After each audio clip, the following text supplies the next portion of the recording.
Thanks, Andy. Welcome to Grafton's journey into measurable patient success. This is the second part in a presentation that we gave back in better days in New Orleans last year. And now we're in the surreal environment of the war room of Grafton Integrated Health Network as we combat COVID-19. Behind me, you see all of our supplies. And if ever I was considering a move into organized crime, now's the time. What we talked about last time was an overview of what our process was going to be as we instituted an outcome-based management program at Grafton. And today, Jeremy Ulderich and myself, Jeremy's our Director of Educational Consultation, and I'm an Executive Vice President here. We're going to be talking about what it's been like to enact this program at Grafton and some early results. I think that you'll find it interesting. The original idea, and I won't belabor this because we talked about it last year, is we had to somehow come up with a response to the challenge of value-based contracting. Now, our science is a very young science, and it is very riven by social determinants of health and factors that we as providers don't have much control over, frankly, as you all know. And so the reality is defining what value means to our consumers, meaning insurance companies, parents, other providers, public sector, regulatory folks. Defining value is a very difficult proposition. Who defines it has an impact on how they define it. What we found is, we needed to take a forward step ahead of our external stakeholders and really make the conclusion that we were going to start defining it for ourselves and hopefully get some buy-in from them. So we really led the dance in terms of our external stakeholders.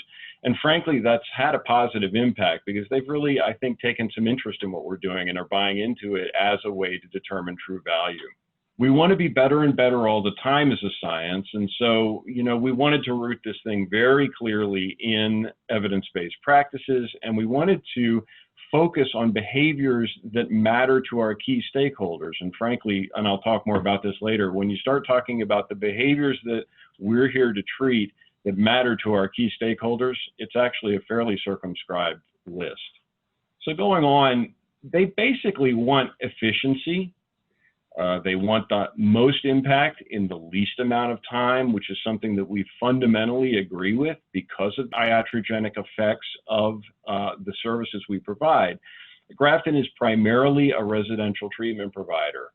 We do that in a psychiatric residential treatment facility, read institutional setting, and we do it in group homes in the community that are single-family homes right in the middle of suburban communities in Richmond and in Winchester. So we try to do everything we can do to mitigate the impact of what's horribly termed by Dodson batch processing children together who have similar psychiatric or developmental disabilities. We do everything we can, but at the end of the day, we really believe that the fastest we do our work at the highest level of impact is always going to be better for the client. Empiricism is something that our industry has definitely struggled with and will continue to struggle with. We wanted to root what we're doing in commonly understood empirical methodologies of treatment. And that was extremely complicated for Grafton given the complexity of the kids we serve. So everyone we serve has both a developmental disability, an intellectual delay, or autism spectrum disorder, and a psychiatric disability. So the folks we focus on are clearly the complex consumers, complex comorbidities, and extremely complex treatment approaches. We have had great fun in taking typical applied behavioral analysis services and combining them with psychotherapeutic services in order to really drive a best of blend and ensure that the behavioral services we provide are trauma informed and really rooted in what we understand now about the neurological basis of behavior. Our key stakeholders also wanted to see evidence of change. They do not want to hear me talk about how glorious we are and how much we've given people their lives back, etc. They want to see the data in front of them that leads them to believe that in fact we're having an impact or not. And then they want to act on that data. They want an expedited response to lack of change. They want to see us move quickly when things are not going the way they're supposed to be going, when they're off the rails, or optimally when the kid has reached mastery of the goal. They want to see us move quickly to move that kid into a lower level of care, which is in essence safer, which we agree with. So together, we really believe that much of what our key stakeholders want from us was very consistent with what we want from ourselves. This turned into a really complicated question for Grafton because we wanted to start with a blank slate. We're a 60-year-old organization that was based upon the thought product of our founder back in the 60s. And a lot of what Ruth Birch, our founder, espoused, we really wanted to carry forward, but we wanted it also to be informed with what we know now as a trauma-informed provider of care. So at the end of the day, the secret for her was the concept of being a behavior detective. And we've carried that through all of our 60 years. In other words, you'll hear some providers say that their job is to convince the child to take accountability for their behavior. We disagree. We think that the responsibility is for us to understand and conceptualize the behavior. We want all of our staff to be actively engaged in answering the why in reference to behaviors of concern. It's also a reference to antecedent-based interventions. That's one of our empirically based methodologies. So being a behavior detective is at the core of what we want all staff at Grafton to understand. Functional behavioral assessment is another huge part of being a behavior detective, really taking a formal approach to illuminating the factors that drive the behavior of concern. This is something we do a lot. And then by adjusting the antecedents, we can affect the behavioral expression prior to the presentation of a behavior of concern. More recently, and as a result of a lot of the work we did around restraint reduction, our trauma focus really came to the fore. We wanted to assume trauma. This is a reference to the universal understanding of a neurocognitive basis of trauma and its impact upon behavior. Generally, that gets mapped to response interruption and redirection as an evidence-based practice.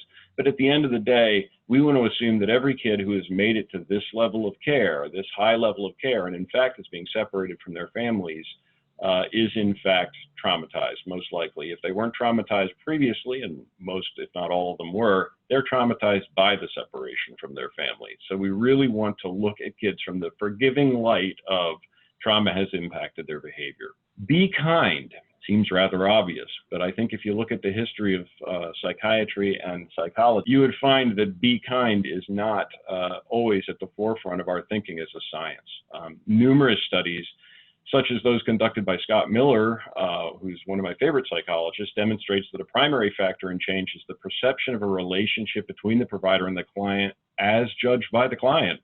So it's important that they feel some affinity for you, and the best way to achieve that affinity is to be kind. Not only also, of course, it's the right thing to do. We believe children would do well if they could do well, and everyone tries. And repeated failures can make it appear like a child is being bad or ill-behaved. Instead, we want our staff to view the client as ill-equipped with skills, overwhelmed, or underprepared.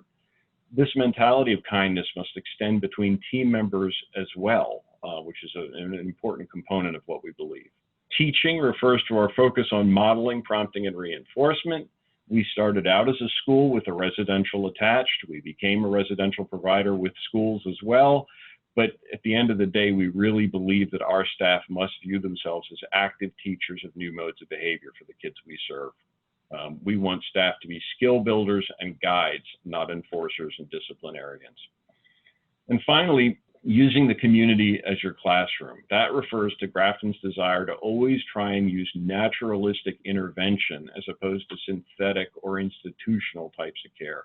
We want the kid to practice the skills that we're delivering to them and teaching them in the community and the school. And we also want them to move as quickly as possible back to a naturalized environment.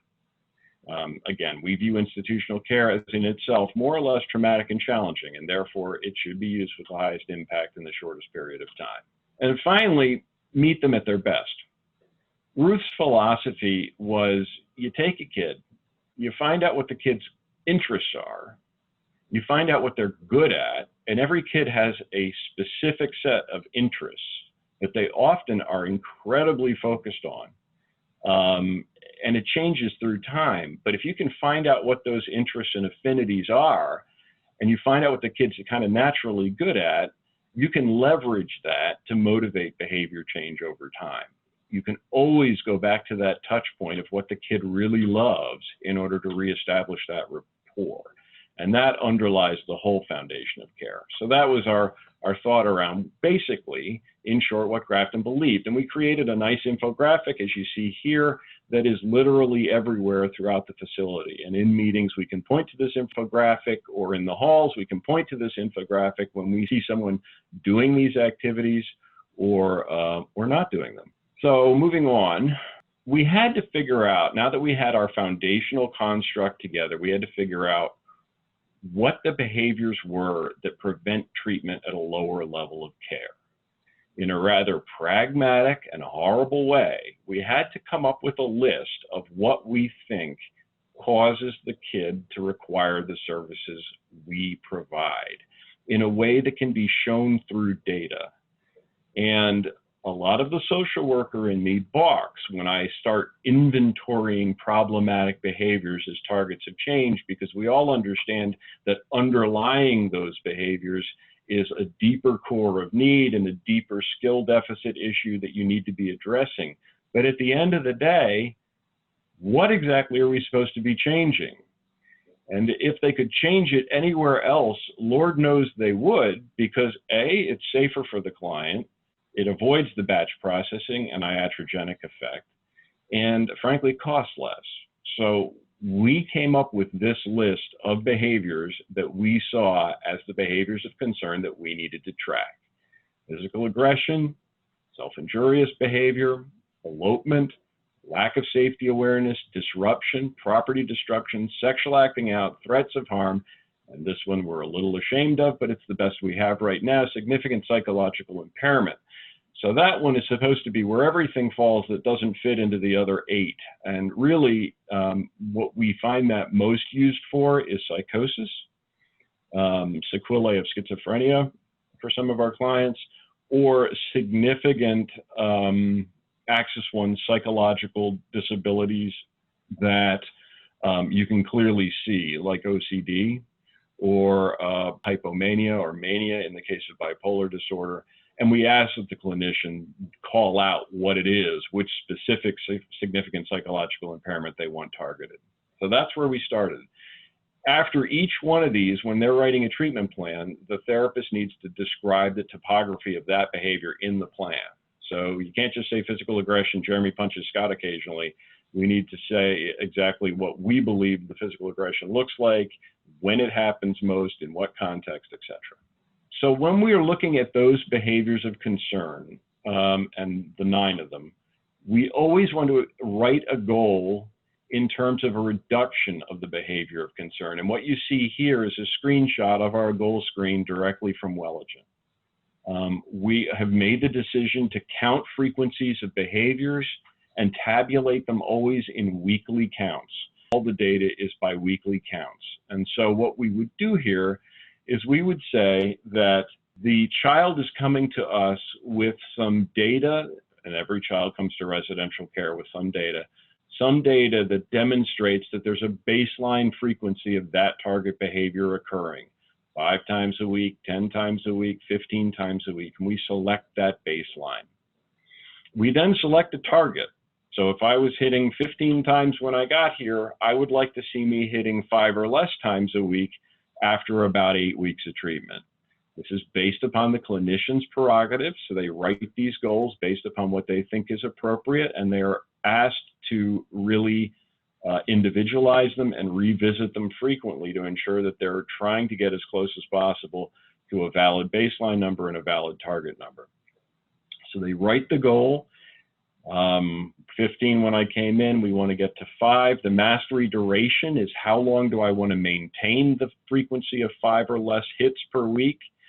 4 weeks, 6 weeks, and I would need to then attain that by the end date or the target date of the goal. So to kind of carefully roll through it, my baseline is 15. My target rating, which is the frequency I want to achieve, is 5.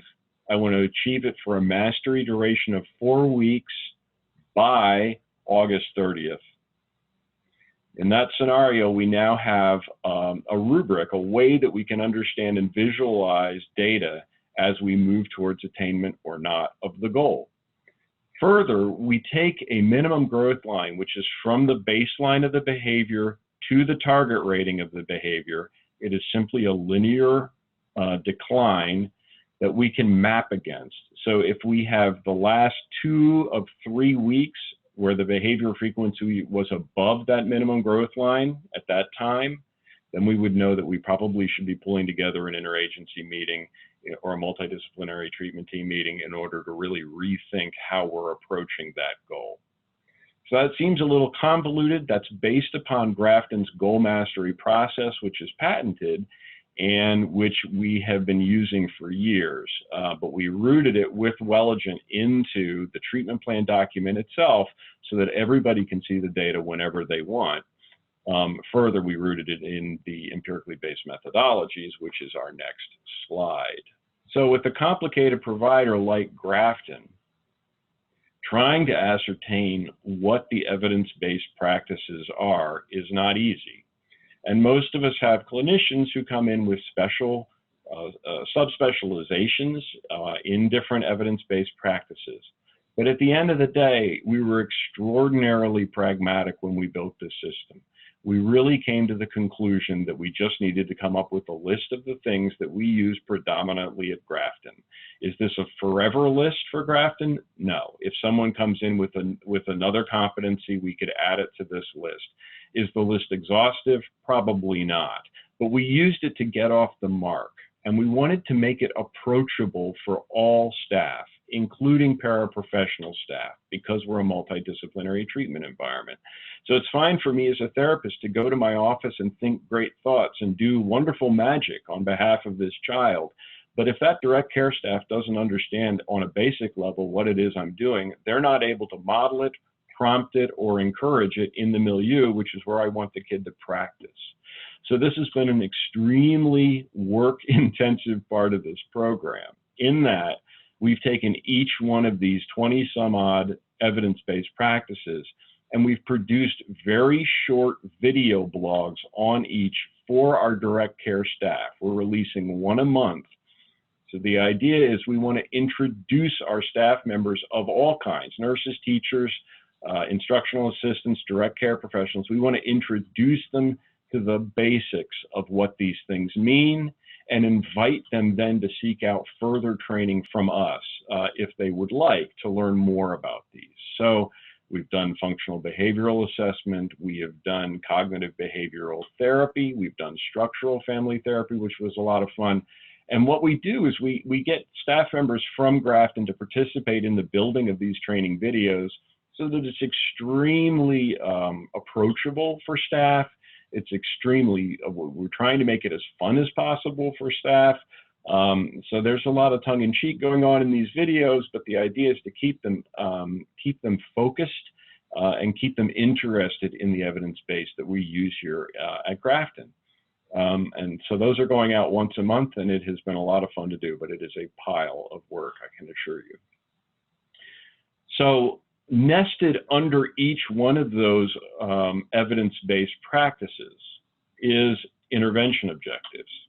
If you look at these evidence-based practices, most of them have stepwise methods for following through on the evidence-based practice.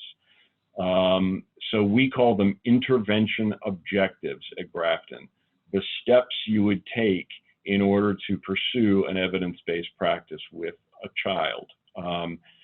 Cognitive behavioral therapy, you might want to first introduce the idea of a cognition to a kid. If the kid has autism, you may need to take a more cognitive behavioral intervention approach and approach it from the perspective of a social story about what a cognition is. Thoughts, we want them to start focusing on their thoughts. Then we want them to see how their thoughts and their behaviors are interrelated. And then we want them to understand that perhaps if there's change in the thought, there might be change in the behavior, and et cetera, to use cognitive behavioral therapy.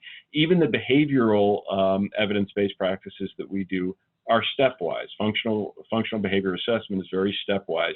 Antecedent behavior interventions is stepwise. So we build these steps in these intervention objectives, and then the clinician selects the intervention objective that they are working on the treatment plan. Theoretically, those should change frequently as they're stepping through the methodology for that child. Step 5 is behavior data tracking. So if the treatment plan is supposed to be all-inclusive and it's supposed to be accessible to everybody on the treatment team, and it's supposed to call out evidence-based practices you use, not only do we have to train our DSPs in the evidence-based practices, but we also have to give them power. And the way we gave the DSPs power is we put in their hands the entirety of behavior data tracking using the Welligent system. So we developed a very simple way to select one of the 9 behaviors of concern that you're seeing. It timestamps it. It gives you the ability to provide some antecedent data and some intervention data if you have time. But we've been very clear that we don't mandate any of that. All we mandate for the DSP is if Jeremy hits me, I want them to go log that in the system, and the system will timestamp it. And once they log it, it's there forever, and it's flowing directly to the treatment plan in terms of those frequency charts per week. That's where we're getting my 15 hits a week. So the DSPs are informing the treatment plans, which are informing the thought process of all of our external stakeholders and families. This was a tremendous risk because, of course, if you build it and no one comes, what's going to happen next? We were very concerned that the direct care staff would not follow through and use the system reliably to get behavior data. This has not been true in our experience, and we're multi-site, 3 different large sites, and hundreds of staff people interacting with our EHR on a daily basis. And oh, are they taking behavior data, let me tell you. And we'll talk more about that a little bit later. Of course, the clinicians are constantly perseverating over whether they're taking data comprehensively, whether they're taking it correctly. I'm fine with that. They can constantly be having at each other about whether or not they're getting it right, but the data is flowing to the system and it's informing our treatment planning process, and that was the goal. So I can tell you clearly 1 year out, behavior data tracking was the least of our concerns. And so this is what a stakeholder sees. You see the behavior of concern at the top. You see the goal, which is simply expressed as a decreasing trend in the frequency of the behavior weekly towards a target that must happen by a certain date. You see the behavior data in the chart, which is charted weekly with a minimum growth line flowing through it to see how you're doing. You see listed underneath that the evidence-based practice that the provider selected, and underneath that you see the intervention objectives.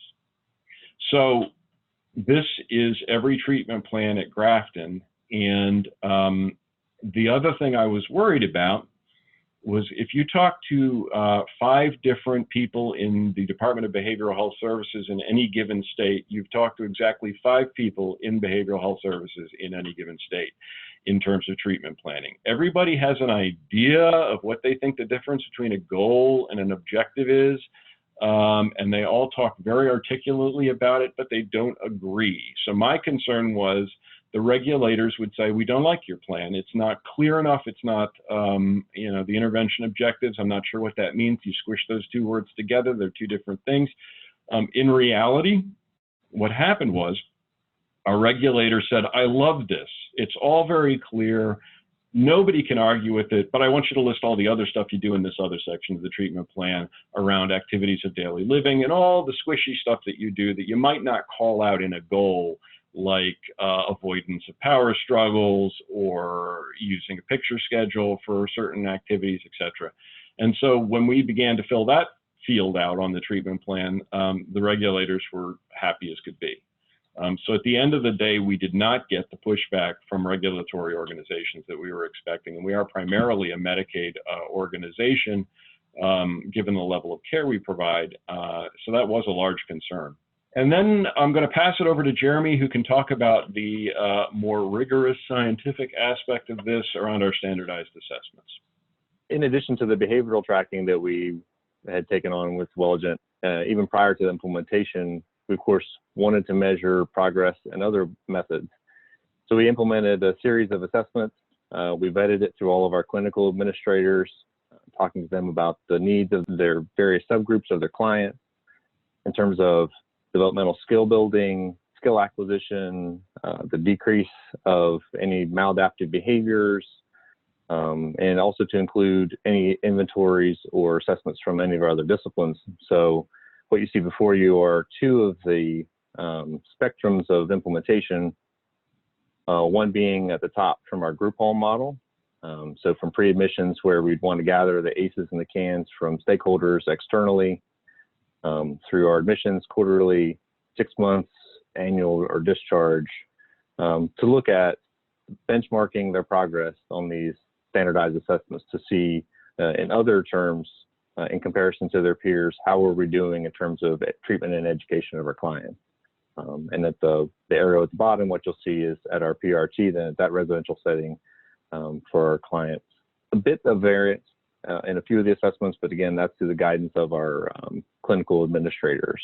And it's great too, because in Welligent, we're also able to track the progress of those assessments and gather that data in conjunction with the treatment planning progress and the decreasing of our 9 behaviors of concern.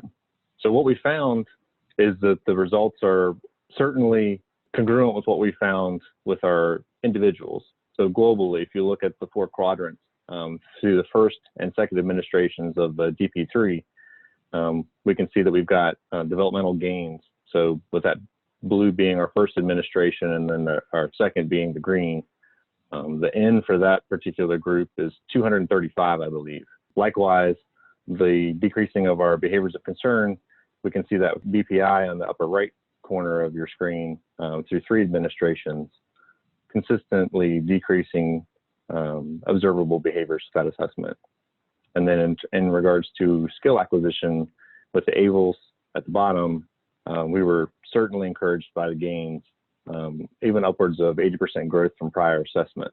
And again, just in terms of our PRT settings, which again is where we've got our clients that are demonstrating the most acute behaviors and most complex needs, we were very encouraged through 3 administrations of the BPIS to see that almost globally we've seen decreasing observable behaviors, both in severity and frequency. So we felt it was necessary to do that overlay in addition to our behavioral data tracking, because it's harder data and it's purely clinically driven using standardized instruments. But we wanted to have it in the database. And the goal here is big data. One promise of EHRs in this era is the ability to develop correlations between all sorts of data points to determine all sorts of things. And I think historically, I'll be out on a limb here, historically, we were very, very concerned about precision when we were talking about testing things. We would apply the scientific method, we would control, we would be very, very careful in determining exactly what worked, and then we would create our own unintended consequences. For example, the difficulty of doing good research on children because of the consent issues. So when you look at the firms in Silicon Valley now, they seem less interested in precision per se, and more interested in just gathering as much as possible and then using something in the background to weed through this thing to determine what the correlations are. And I think that if we use EHR technology, especially in behavioral health, to do that, that's the true promise of what we're doing now. So my hope is that in the future, a specialist can correlate between things like demographics, diagnosis, frequencies of behaviors of concern, evidence-based practices, and intervention objectives to determine what factors were more effective than other things in determining outcomes. And I do not believe that I have the brain power to do that. Jeremy might, but at this point, that's the next step, is what are the correlations that are there that can inform practice in the future. A former CEO called it practice-based evidence, not evidence-based practice. And it's true as long as there's care in how the data is pulled together and correlated. I don't think at the end of the day, this big data issue is going to be my problem. I think it will be the problem of a subspecialist who will apply things to this massive pile of data that we've accumulated. They'll apply things that I couldn't even comprehend. But our concern is gathering the pile, being able to demonstrate clearly that this approach was used with this type of child, with these demographics and these presenting problems, and the result was this decline in behavior, not only in terms of behavior frequency as collected by our staff, but also in terms of these standardized assessment batteries. That's the goal here. And I think we're well on the way to that. And we'll talk a little bit more about that as we go forward. The lessons learned from year one were, again, by God, the direct care staff, if you give them tools, just like we learned when we did our restraint reduction activity, the difference between Grafton's approach to restraint reduction and other approaches is that we gave staff a tool. We said that if a child is becoming aggressive, you can use a pad to block that child from aggressing towards you. Just don't use that pad to push the child or back them into the corner, but at least you'll be safe. Once we gave them that tool was incredibly effective and the staff felt empowered. And it's now, we're consulting in 250 organizations throughout the country in our Ulderich consulting division. The tool we wanted to give the direct care staff here was very clearly, you're going to be in control of the data. It's going to emanate from you. And we're going to give you that, and we're going to give you the roadmap of care that we're following in hopes that you will help us follow it. So that has been something really important. We discovered that the clinicians are mining this data all the time. They're looking at the frequency all the time, and they're using it to answer questions from other folks. That being said, they need almost constant supervision from Jeremy and I to ensure that their goals are updated when they're mastered or not mastered. So it's just the mechanics of it has been a bit of a headache. I think that they're doing a good job with that. But at the end of the day, that has been a challenge. The system very shortly will be able to give them those heads up about goals automatically, and I think that will resolve it. Moving on, we'll just look at some of these behavioral counts over time. It's the, if you go back 2 slides there, Jeremy, there you go. This gives you a sense of the behavioral data counts that our staff have been achieving. I didn't know if you wanted to talk about that at all, Jeremy. Well, certainly. To Scott's point, we were really nervous about this. So much was relying on a mechanism that prior to was only being tracked on pieces of paper on clipboards by individuals at the various 3 sites and 10 to 12 areas per region. So we even included no behavior observed just as a safety valve to ensure if I, as a DSP who didn't want to track anything, by golly, you're going to make me at least check no behavior observed to force me to interact with the behavioral tracking mechanism on my shift. And what we found is, as you can see here with this Richmond region, this is May through December, that they consistently track behaviors. We even can break it down from a regional perspective. We can even dive as deep as individual units. And it's really been tremendous in terms of just the consistent output, even through the holidays when we were also nervous. We even had some murmurings from executive leaderships at the regional sites that their concern was perhaps we're being a bit lax in our behavior tracking, or anecdotally, that's what we hear from our therapists. Immediately, Scott and I, we dove into the data to show them that actually, if anything, what we found is there's been an increase in data tracking through October, November, and December. So it's been a powerful tool to use to reinforce what our DSPs are doing.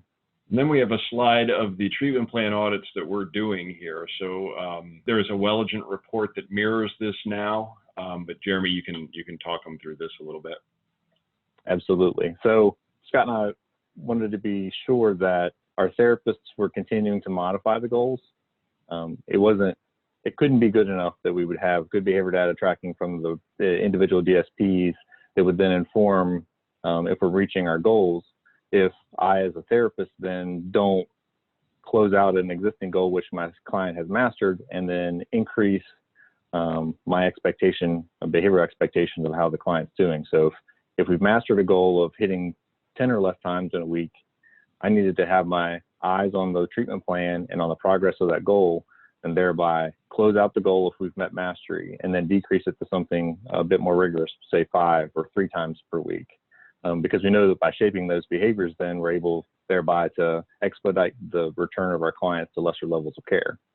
So then what Scott and I had been doing is going through each of the treatment plans for every multidisciplinary team meeting, which occurs monthly for our clients, and going through the goals themselves to chart whether or not they've been mastered, what their current progress code are. And then, as you can see with the threats of harm here on the right, Scott let that provider know that that goal had been mastered, so it's time for action. And so we're charting that, providing feedback to the clinicians so that they could then make changes prior to the next month's multidisciplinary team meeting. And since then, actually, Wellagent's even developed a report that can grab that same data. We vetted it by going through several client files and validating the data so that we can just, at the touch of a button, we can go in and run a report for a particular region or for a particular area, and it'll give me the mastery rates for that area, even down to the individual programs. So I could differentiate between our day school clients and our residential clients for the same region. So Scott, I don't know if you wanted to intro anything in terms of the outputs, or I can just roll through it. Yeah, I mean, but we're gonna run through some of the specific outputs that we have as it stands right now. I'll just turn that over to you, Jeremy. So with the information that we're able to derive from Wellagent, we've got the ability to then dashboard anything.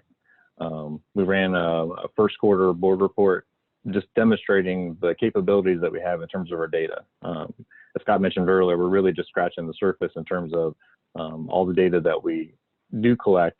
We retain it in a warehouse, but there's so much utility that quite frankly we know that we haven't even utilized yet. But even to something as simple as breaking down the demographics of our group home clients here by either age group, by race, that's time of admission.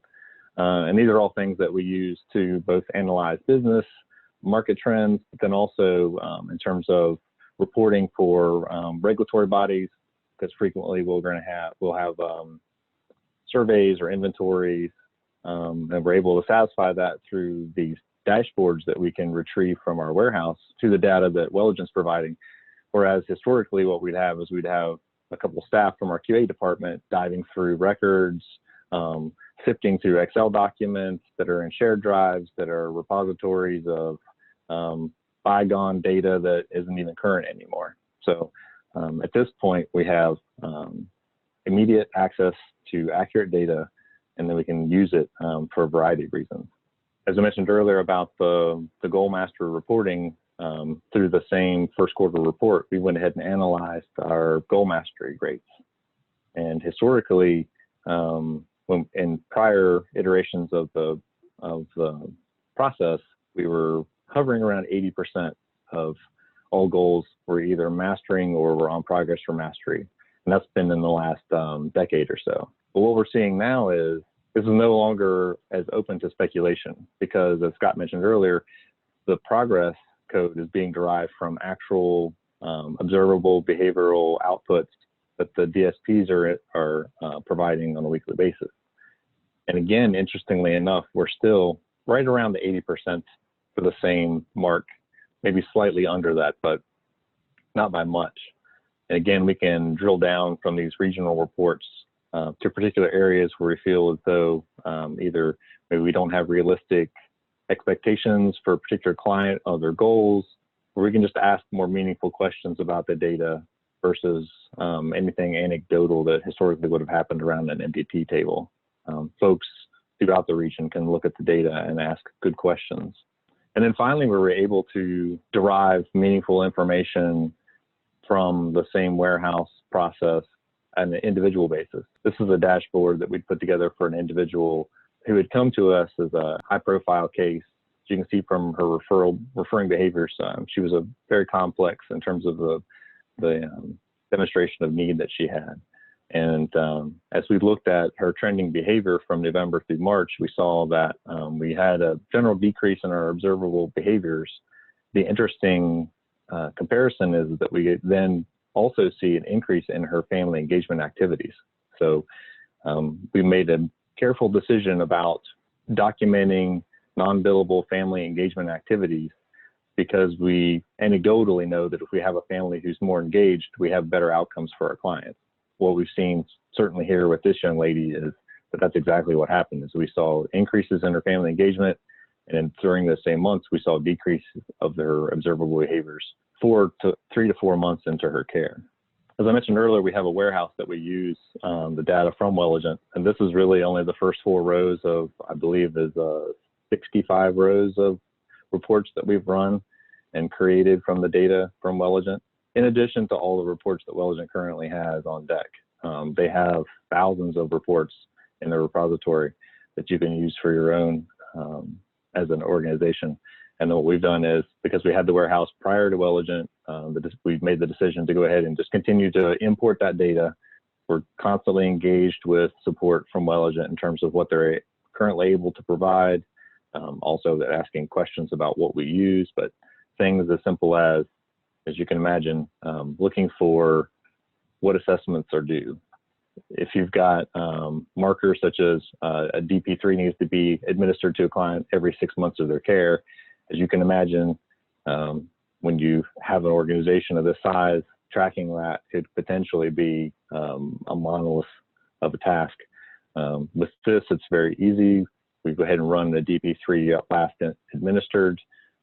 We run the report, we kick it out to our clinical administrators. It's attached to the names of the providers that are adherent to those cases, and then they go ahead and follow up in terms of accountability. And again, you can see that from the list of this, much of it is accountability based. It also, of course, focuses on information that we know that our regulated bodies and organizations will routinely ask for, so that we have that at our fingertips. As a lifelong social worker, the general stereotype is that I'm not interested in data or mechanics. I'm much more interested in relationships and process. That's the tried and true conceptualization of clinicians, especially from an administrative standpoint. The reality appears to be somewhat different. There are many clinicians at Grafton who are extremely focused on process and clearly focused on relationship, but that doesn't exclude their interest in the data. They really want to see concrete impacts of their interventions, and they are using those data to inform their selection of evidence-based practices. I was a little bit worried that I would be run out of Grafton on a rail if I started to dictate what the evidence-based practices were that they could use. That didn't really happen.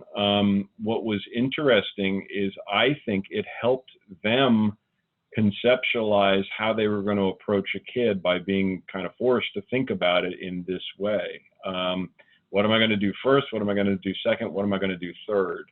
You know, I believe that they're using the tools that we've given them to help map out their approach. And my real hope is that in year 2, we start getting pushback from them about, I want you to add this, I want you to add that, that's missing. The behavioral side of our evidence-based practices are pretty clear and fully delineated because ABA has done a fantastic job of delineating the steps clearly.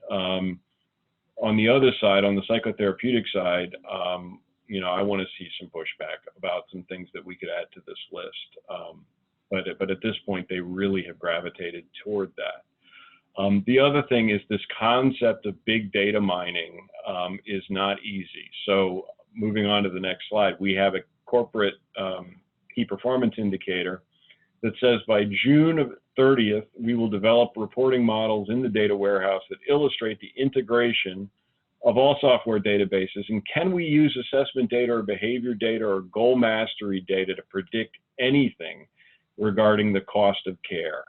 That's the thing that is in front of us. And I would like to be able to say that I could deliver that KPI to you today, but I can't. We will, and we're starting to do some diving into the data that's providing us with some very interesting information that we'll be able to use. We're moving from folklore and from clinical observation to actually looking at what the data is telling us. And we'll do that in the next slides here. For example, the old saw about the behavioral honeymoon when a kid comes into an institutional level of care. Can it in fact be observed? We'll turn it over to Jeremy to tell us. Well, Scott, it only took me to the second client to pull up their behavioral tracking sheet to see this, if that's any indication.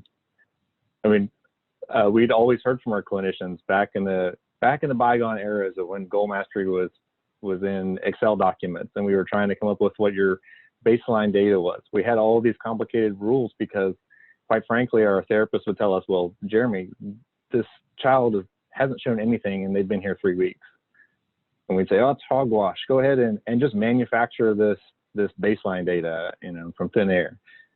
We know it's true. I mean, we see it in our behavior data. We'll go through the first MBT meeting, even the second, it looks like with this client, well into their second MBT meeting would they have gone before they'd even seen any observable behaviors at all. And so now that is a phenomenon that we can document. Likewise, too, with the way that all the daily shift notes and whatnot are also in the system, is that we can take a look at what the DSPs are recording. And so maybe the client's not demonstrating any of the big 9 behaviors, but what we're seeing is a lot of withdrawal. We're seeing a lot of avoidant behavior. And then those are things then too that the therapist can pay attention to and can address both in individual and family therapy sessions. Also too, as I mentioned earlier, and actually this data we derived after seeing that young lady's case that I'd mentioned earlier. These are positive discharges at a PRT. So we went through both positive and those clients that had completed the program, and then those then who unfortunately had to leave us for higher levels of care or psych hospitalizations. And what we found is a significant difference in the average family engagement per day. So we'd taken all of the various family engagement documents that were attached to that client's care, and we divided the number of days by that. And what we found was a 22% increase on those clients that successfully completed our program versus those who unfortunately left us for higher levels of care. And the interesting thing to note is that the family therapy frequency was almost the same, and actually was more frequent for our clients that had gone to higher levels of care, which tells us that, again, I know this is big data and we're scratching the surface, but these are 125 clients that we went through in total. What we found was there was no measurable difference in the amount of required service deliveries, which would, i.e. would be family therapy, but there is a significant difference in the more natural family engagement.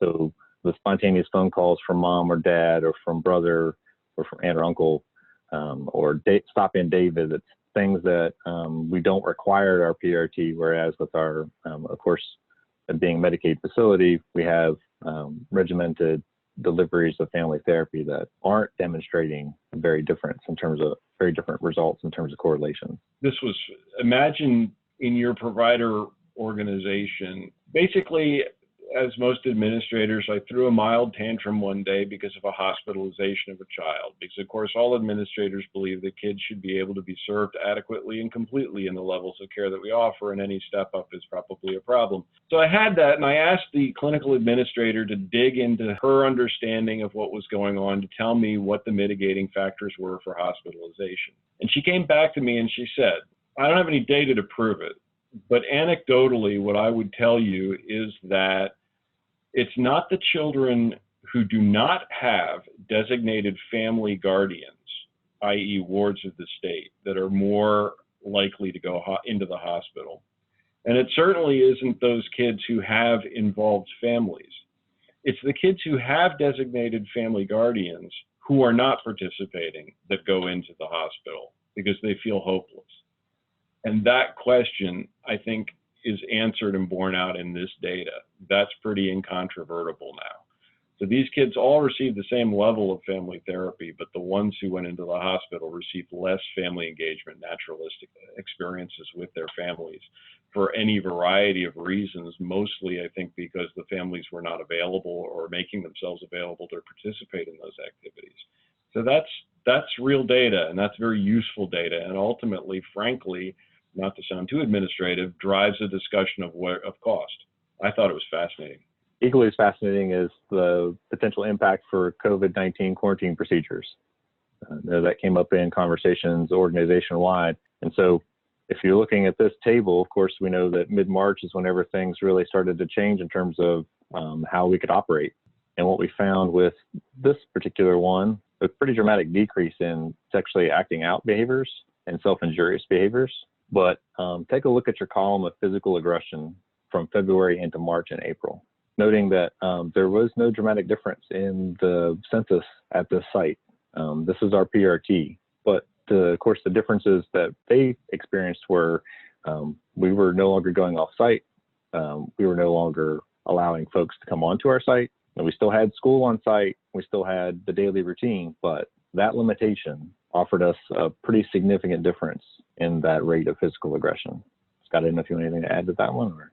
For those of you with your hair standing on end regarding the numbers, this is a large treatment facility for very, very acute children, complex children. And physical aggression, again, the topography of physical aggression may look very different by kid, but it would all include some form of physical acting out.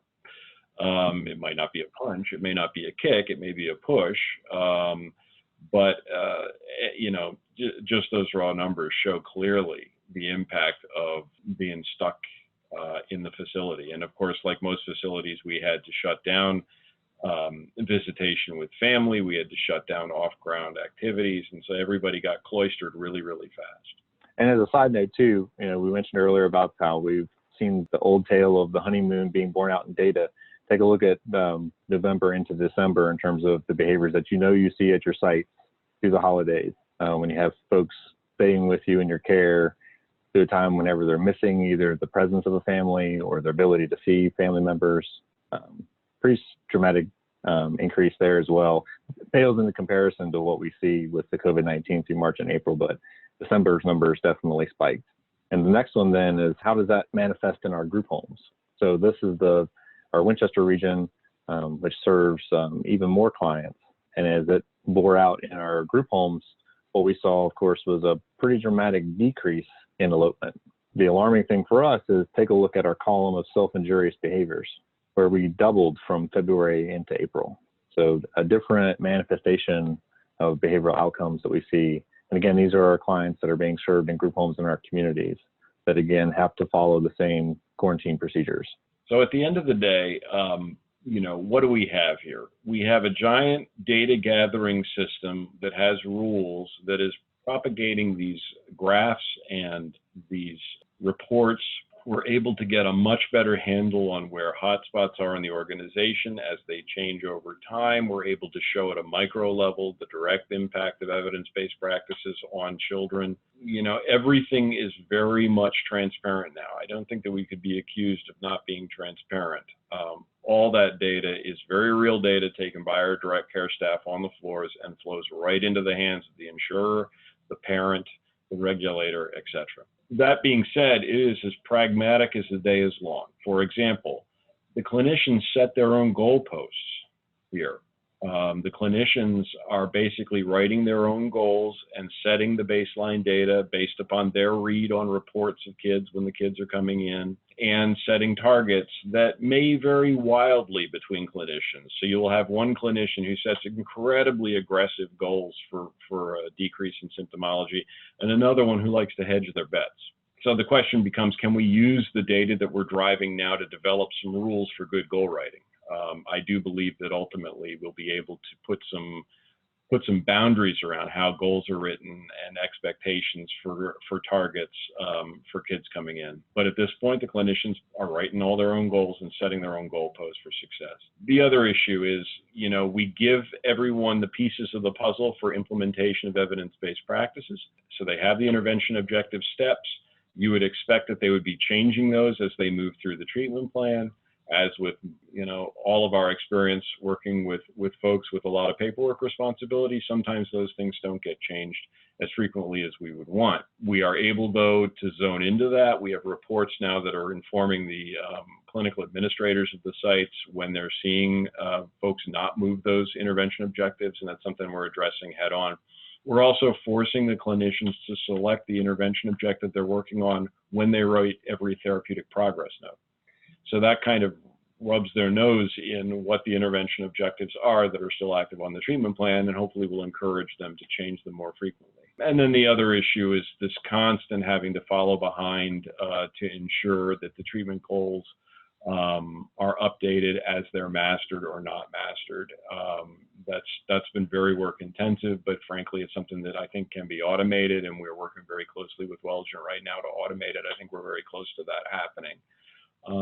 So that's where it stands right now. Jeremy, do you have any other self-criticism or thoughts for the future? None yet, but it's nice that we can ask questions that a decade ago we quite frankly we couldn't ask. I know we always talked about how like the emperor had no clothes before his goal mastery, because how did we know that the data for our goals was true? Well, now, given that it's currently manifesting from what our DSPs are inputting that aren't even the providers that are writing these goals, that really offers us quite a reliable data set. So it's nice to have that. It's nice to ask, then thereby ask questions that are relative to that data set, as we can compare it to any part of our organization. So I think now, it's just the struggle of where do we start with this giant pile of data, and how can we get our best yields from it in terms of client care, the cost of client care, the cost of provision of DSPs, the supports for our staff. I mean, all those are questions now that we can answer, and really the basic limitation is time. I think the only other thing I want to say is partnership with your EHR vendor is essential in a process like this, and Wellgen has been fantastic to work with throughout this process in terms of enhancing this thing step by step and working with us to kind of understand where we're going with it. It's been phenomenal. This data is all there, and I do believe that this data is being used actively in research in physical healthcare. And I think ultimately it's kind of a manifest destiny that we will be using it that way in behavioral healthcare as well in the future. The goal, though, is for us to really begin to collect it in a way that is manageable. And a lot of it at Grafton is dumped into a data warehouse because we don't know how we're going to correlate it downstream. We just want it all there so that we can get at it at some point in the future, or frankly, maybe an academic partner or some subspecialist in data analysis can get at it. So that's where we stand today with it. Thank you for your attention during this. I hope you found it interesting, and we're happy to take any questions either now or you could email us at the email addresses there. Clearly, Jeremy is the brains of this operation, so he would be happy to give you detail about what we're looking at with goal mastery and with the foundation of care. And I'm more than happy to talk about it in terms of the empirically based treatment side of it and the methodologies that we use for intervention objectives, et cetera. So don't hesitate to reach out. Thank you. Thank you.